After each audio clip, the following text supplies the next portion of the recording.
What's up guys? For today's video ay magluluto tayo ng classic Pinoy dish na tiyak na magpapasaya sa inyong hapagkainan, ang pansit bihon, na isa sa pinakamadaling lutuin na putahe at hindi nawawala sa bawat handa ang Pinoy. Kaya ihanda ng inyong mga sangkap at samahan ako sa pagluluto ng special na pansit bihon. Una nga natin na gagawin ay babalatan muna natin ang ating karot. Pag sinabing pansit bihon, hindi mawawala ang carrots. Babalat nga pala ng carrots ay parang pag-ibig lang yan. Huwag niyong mamadaliin para hindi kayo masaktan. Pagkatapos kong balatan ng ating carrots ay hiniwa ko na ito ng maninipis. Kayo na rin ang bahala kung gaano kanipis ang gusto nyong hiwa. Sunod naman natin hiwain ang bell pepper. Pag nagluluto nga pala ako ng pansit bihon, naglalagay ako ng bell pepper. Isa kasi ito sa nagpapadagdag ng aroma sa ating pansit. Pero optional lang pala ang paglalagay ng ganito. Depende na lang yan sa trip nyo. Sunod ko naman na hiniwa ang repolyo. Hiniwa ko lang pala ito ng bite size. Kayo na rin ang bahala kung may iba pa kayong diskarte sa paghiwa ng repolyo. Pagkatapos ko ang mahiwa ang ating repolyo ay nilagay ko ito sa isang sisidlan ng ating nang mahugasan. Baboy nga pala ang gagamitin kong pangsahog sa ating bihon. Para sa akin, mas malasa kasi ang baboy pag ito ang ginamit na pangsahog sa ating pansit bihon. Hihiwain ko lang ito ng bite size. Kayo na rin ang bahala kung gaano kalaking hiwa ng pansahog yung baboy ang hihiwain nyo.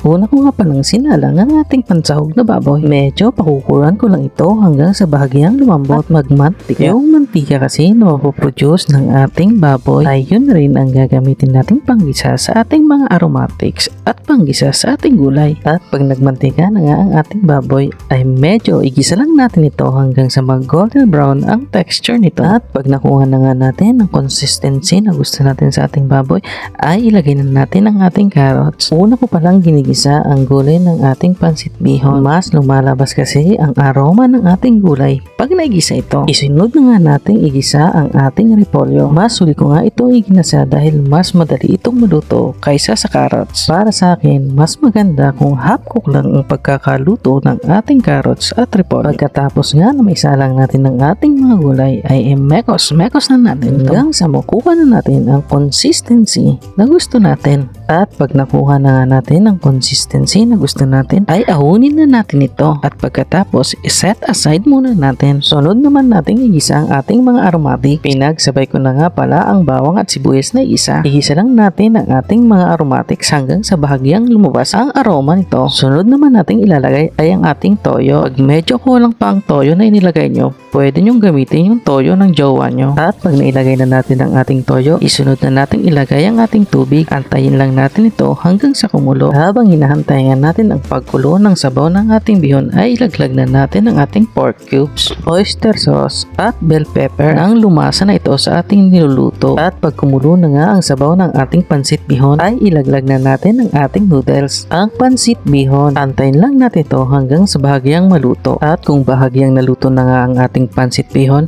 ay sunod na nating ilaglag ang ating pansit canton. Itong pansit canton kasi ang magsisilbing pambalance sa lasa ng ating pansit bihon. Antayin nga rin natin ito hanggang sa bahagyang maluto kasama ng ating pansit bihon. At kung bahagyang naluto na nga ang ating mga pansit ay ilaglag na natin ang gulay na sinet aside natin kanina.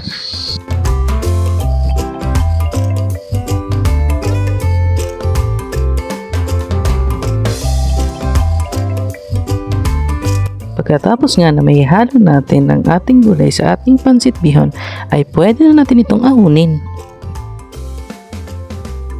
At syempre, huwag natin kalimutang i-share sa tropa.